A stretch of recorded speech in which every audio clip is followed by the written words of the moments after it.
Mike Murphy with Mike Murphy Trucking. We're out of Waltz Hill, Nebraska. We're mainly a pressurized carrier, anhydrous ammonia and propane. For many, many years it was just Dad and I. We started growing 7, 8 years ago with employees. That's kind of where we got introduced with Westmor.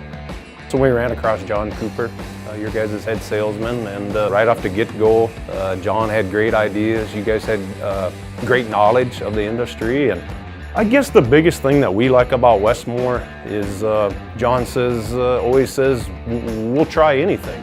Our main goal is to provide a good product for you guys, and the sky's the limit as far as different ideas, different fenders, different colors, different designs as far as weight concept.